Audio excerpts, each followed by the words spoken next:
Yo, I'm Kurose Gaming, and welcome to the channel. Now, for the first couple of reviews, I'm going to be reviewing games that I personally grew up with.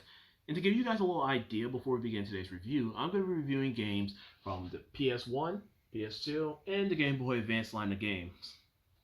And just to say this now, I'm excited for this one.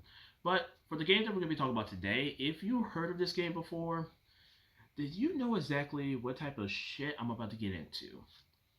But just in case you don't, prepare yourself because it's gonna be horrible. I'm not gonna hold you. The game we're talking about today is Dragon Ball GT Final Bout. This game was developed and published by Bandai and released in October 1997 and will later be republished by Atari on August 24, 2004. For those who don't know what Dragon Ball is a series created by Akira Toriyama, originally published through the Weekly Shonen Jump. The series focuses on the adventures of a boy named Goku, beginning with his journey of looking for the mystical Dragon Balls to fighting a galactical tyrant, androids, and the embodiment of fucking evil. Oh, if you want to take it up a notch, in the sequel series Dragon Ball Super, he fights a fucking god of destruction. And I'm not making this up. I and many kids who grew up during the 90s and early 2000s grew up with Dragon Ball, specifically Dragon Ball Z. And to make a long story short, the franchise became as recognizable with anime as Mario is with gaming. And with a popular series comes video game adaptations, some good, and some that is dog shit. But is this game really as bad as people say it is? Because I mean, if you look at these reviews, ugh, they're abysmal. Well, guys, if you're ready for this, let's dive into Dragon Ball GT Final Bout. Final Bout is a 3D fighting game from the creators of the Butoden series, which started all the way back on the Super Nintendo. You can play as or battle against all your favorite Z and GT characters, with the game having 3 modes: Battle Mode, Tournament, and Build Up. Battle Mode is arcade and versus mode all in one package, where you fight your Z and GT characters to eventually fight the final boss, Super Baby. Yeah, it makes more sense if you watch GT. Tournament mode allows you to load up 8 characters to fight tournament style, which is great for large parties, I guess. Finally, you have Build Up mode, which was brought over from Ultimate Battle 22. Was released in the US in 2003. 2 horrible reviews. Why the fuck did they localize this piece of shit? Build Up mode allows you to take your favorite characters, level them up, and save them to your memory card to fight with your friends if they have a copy of this game. More than likely, you don't have friends with a copy of this game, and God forbid you'll make them play the tournament mode. So more than likely, you'll be playing battle mode. So once you're at the character select screen, you have 16 characters to choose from. Okay, let's play a game. How many of the 16 characters are just transformations? You got Goku, Little Goku, Super Little Goku, Super Goku, Super Saiyan Goku, Vegeta in Super Saiyan form, Vegeto, Vegeto, however you pronounce that, Trunks, Super Saiyan Trunks, but he's from the future. So, technically, there are 10 characters that are just transformations. Plus, there's actually 11 when you include Super Saiyan 4 Goku, the strongest character in the game. They can make your health bar from this to this. Jesus Christ. Which, mind you, the only way to unlock him is through cheats. And the funny shit is, you can unlock all the characters with just cheat codes besides Super Baby.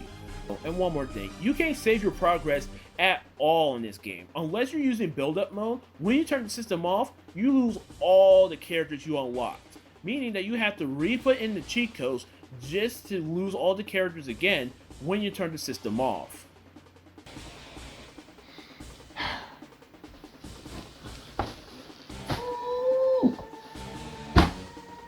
Okay, now for the gameplay itself. After choosing your character, you're randomly given a set of characters to fight, all leading up to Super Baby. In battle, you can use the square and circle buttons to punch and kick respectively, the X button to guard, triangle to use ki blast, and you can use the R1 and L1 buttons to dash to your opponent or simply turn around. Pulling combos is similar to Street Fighter 2 being at a direction base.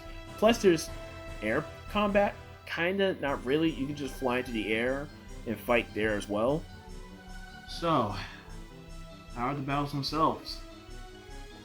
Horrible, slow, inconsistent. Controlling characters is like controlling a brick. Like an actual brick. Pulling combos is extremely delayed and sluggish as hell. You have characters with small or just weird ass hitboxes you have to worry about. Button inputs are very bipolar. Either when you press a button the action will happen, or it won't happen at all. And the difficulty scaling is ass. You can go up against a computer that will give you haymakers and combos for days, or you'll go up against a computer that is too scared to fight. For example, the fight with Super Baby.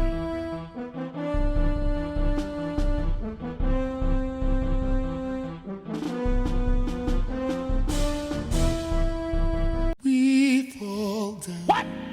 But we get what the fuck? This man has the hitbox of a normal size character, even though he's bigger than me. What the hell? And the problem is, there is this unique system that is visually cool as hell, but it's impossible to pull off. When you're close, like real close to your opponent, use the R2 button to launch them, and press either square or circle, then triangle for a meteor combo, and you can finish it with X and triangle for a meteor ki blast. Now the system is cool, don't get me wrong, but you can barely use it because of how delayed the button inputs are.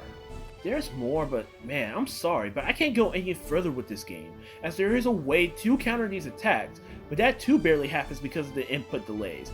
Plus, the list of issues present plagues this game horribly. And graphics wise, it's just a 3D version of Ultimate Battle 22. Absolutely horrid. So I'm gonna keep it simple. Stay the hell away from this monstrosity. But don't sleep on the music though, that's the only good thing about this game. Okay, so real quick thing. I was going to review Rival Schools for the next video. But considering that this game is important to me, and this game is a better fighting game, a much better one than Final Bout was, you know what? Screw it. Why not? So, let's hop on to it. Rival Schools is a fighting game developed and published by Capcom and came out for arcades in November 1997 and was later ported to the PlayStation a year later. The story focuses on a battle between high school students and teachers from different schools after a string of kidnappings happen at their respective schools. To say this game is an underrated gem is an overstatement. For years, fans of this game has been asking Capcom for a new installment in the Rival Schools series, with its creator Hideki Itsuno expressing both his desires and plan to make another Rival School game. Now, this was the first fighting game I've ever played, and out of the fighting games Capcom released in the mid-90s, I easily preferred this one. Yet, if I had to choose a 3D fighting game between Tekken 3 or Rival Schools to recommend to you guys, I would easily go to Tekken 3. I love Rival Schools, but it ain't no Tekken 3. Pretty close though. But how about we quit the rambling and let's get into the plot. Yep, for a fighting game, this game has a pretty cool story. The story takes place in Oharu City. Within the city there are 5 high schools: Taiyo, Gordon, Gedo, Pacific, and finally Justice High. When you begin the game, you learn that students and staff from these schools are getting attacked and kidnapped. As such, you play as students from each school to investigate these incidents, battling each other along the way. Deadass walking up to different schools, and it's on site for anyone.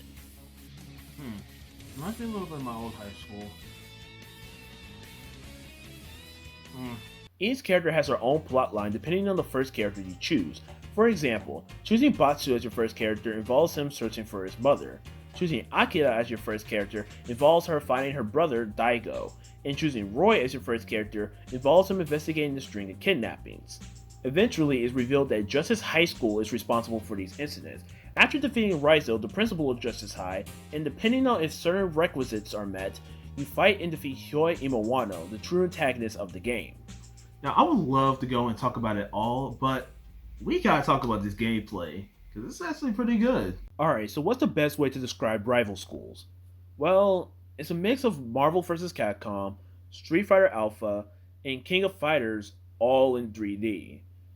And it's easy to say that Rival Schools adapts a lot from these 3 games. It adapts the 2v2 action of Marvel vs. Capcom while also adding a bit of air combat. There's a 4-button setup with the square and triangle buttons being a light and heavy punch and the X and circle buttons being a light and heavy kick.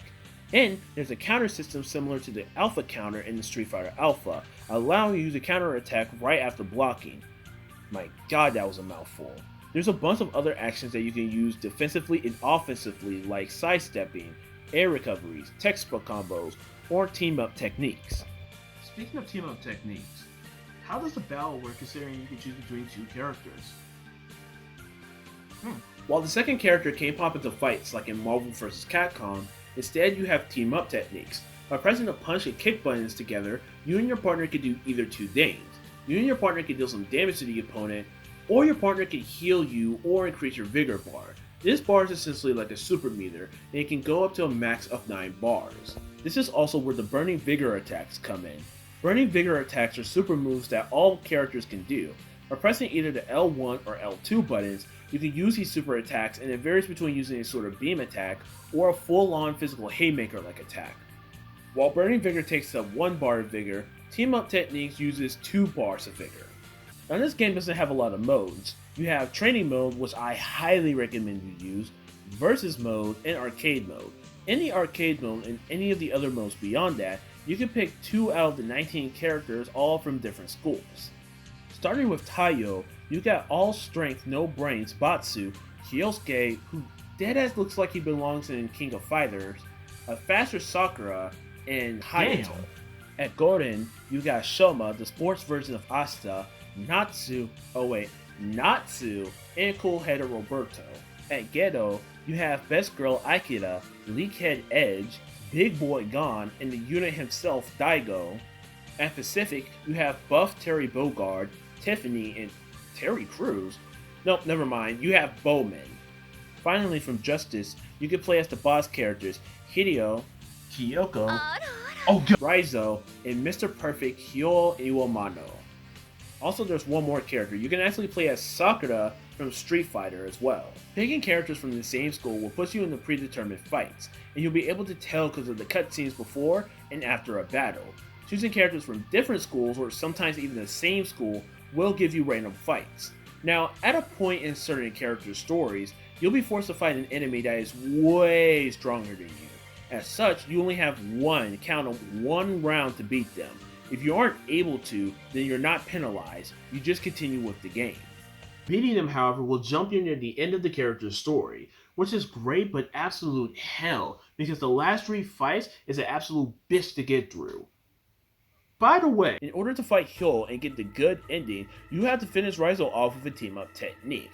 Now when you fight Hyo, I hope you're prepared because you will be violated. This man will kick your ass repeatedly, slice you up like sashimi, and draw your ass like a ragdoll. And it took me over 2 hours to beat him. Yes, 2 hours to beat this fuck.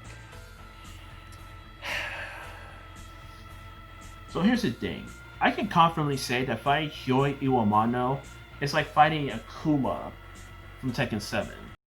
This man is fast, and even if you know the characters like the back of your hand, you will fail. A lot. So advice? Play defensively. Well, despite the issues that this game has, is this a game that I can recommend to you guys? Well, how do I feel about the other aspects of this game? The controls for the most part is okay, way better than Final Bout, but movement can feel slow at times.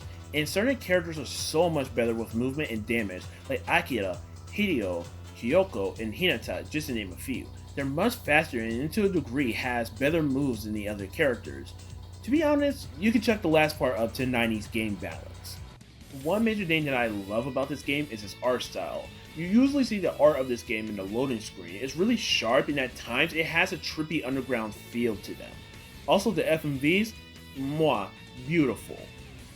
They should really make an anime out of this.